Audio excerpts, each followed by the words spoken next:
वहीं भगवान शिव का भजन गाकर सुर्खियों में आने वाली सिंगर फरमानी नाज कट्टरपंथियों के निशाने पर आ गई है।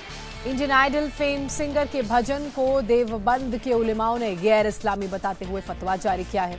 पिछले दिनों फरमानी ने यूट्यूब पर भजन पोस्ट किया था, जिसको संगीत प्रेमियों ने काफी पसंद किया था। खासकर शिव भक्तों ने पसंद किया था। साथ ही सोशल मीडिया पर भी उनकी फैन फॉलोइंग इससे बढ़ गई थी।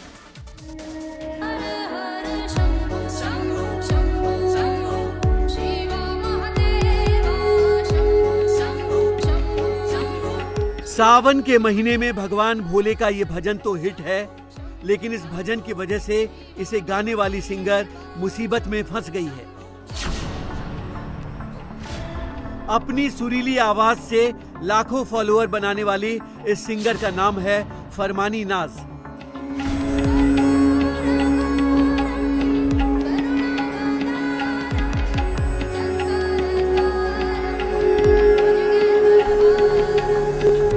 मुजफ्फरनगर की रहने वाली फरमानी नाज का भजन शंभू शंभू सावन के महीने में यूट्यूब पर अपलोड होते ही वायरल हो गया।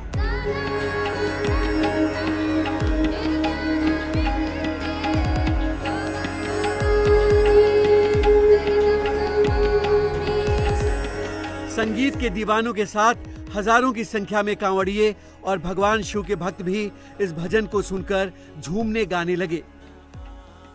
कांवड़ यात्रा के दौरान भी जगह जगह ये भजन गूंजने लगा।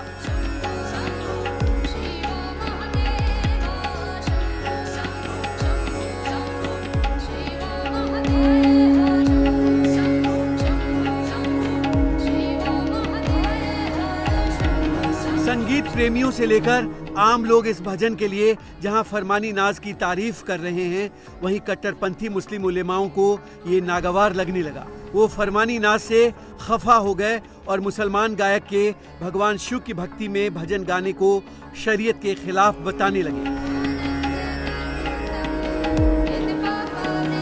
उन्होंने फरमानी नाज के खिलाफ फतवा तक जारी कर दिया, जबकि फरमानी नाज का कहना है कि कलाकार लोगों की खुशी के लिए गाता है, कला ही उसका धर्म होता है।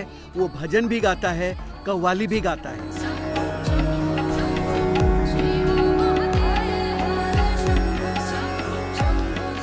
कलाकार हैं और कलाकार का कोई धर्म नहीं होता, तो हम कभी भी इस चीज़ को लेके ये नहीं सोचते कि हम मुसलमान या हिंदू का क्यों गा रहे या हम हिंदू या मुसलमान का क्यों गा रहे।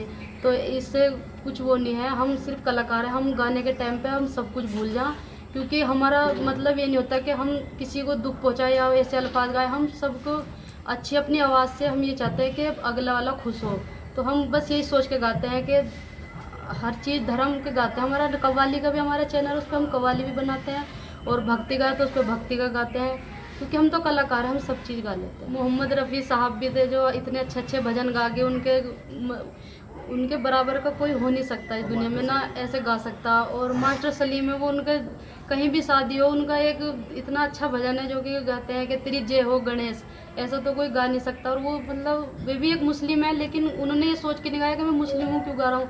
वो भी एक कलाकार है, इसलिए उन्होंने गाया अपनी कलाकारी के लिए, क्योंकि ऊपर वाले ने आवाज़ दी है तो बंदा हर चीज़ गा सकता है, उसमें कोई रोकथाम नहीं है। देवबंद के उलेमाओं के फतवे को लेकर दूसरे मुस्लिम धर्मगुरु कह रहे हैं कि जब तक किसी की भावना आहत ना हो, कलाकार अपनी कला पेश करने के लिए आजाद है।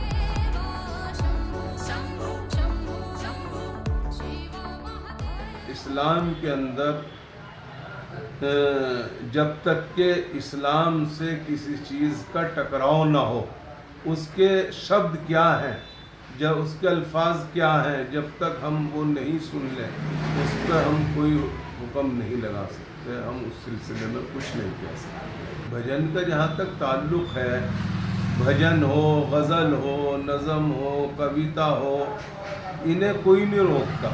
आदमी खूब गाए, लेकिन किसी को भी किसी मज़हब के ख़िलाफ़ नहीं गाना चाहिए या नहीं पढ़ना चाहिए। हमें भारत में रहकर एक दूसरे के जज्बात का ख्याल करना चाहिए। उधर भगवान शिव के भजन के खिलाफ मुस्लिम कट्टरपंथियों के फतवा जारी करने पर हिंदूवादी संगठनों ने सवाल उठाते हुए फरमानी नाज को सुरक्षा देने की मांग कर दी। हमारे देश का माहौल खराब करने का प्रयास कर रहे हैं। माननीय मुख्यमंत्री से मांग करते हैं कि ऐसे मौलानाओं के खिलाफ, जांच कराई जाए और ये जो देश विरोधी ताकतें हैं उनसे कहीं ना कहीं ये मिले हुए हैं। और हम फरमानी नाज का स्वागत करते हैं कि उन्होंने भोलों के लिए, शिव भक्तों के लिए जो सुंदर भजन की प्रस्तुति की है। और हम प्रशासन से, स्थानीय शासन से मांग करते हैं कि फरमानी नाज की सुरक्षा की व्यवस्था की जाए। ऐसे जो कलाकार सौहार्द की भावना प्रस्तुत कर रहे हैं उन्हें उनकी सुरक्षा की जिम्मेदारी स्थानीय प्रशासन को करनी चाहिए। गरीब परिवार से आने वाली फरमानी नाज अपने गांव से निकलकर इंडियन आइडल तक के मंच तक अपनी पहचान बना चुकी है। अपने प्रशंसकों के सामने एक से बढ़कर एक गाने पेश कर चुकी है। फरमानी नाज के जिस भजन पर विवाद हुआ है वो उन्होंने पिछले दिनों कांवड़ यात्रा के दौरान एक दूसरे कलाकार परविंदर सिंह के साथ मिलकर अपने YouTube चैनल पर अपलोड किया था। इंडिया टीवी हर वक्त हर जगह डाउनलोड करने के लिए सर्च करें India TV news Google play store या ऐप स्टोर पर।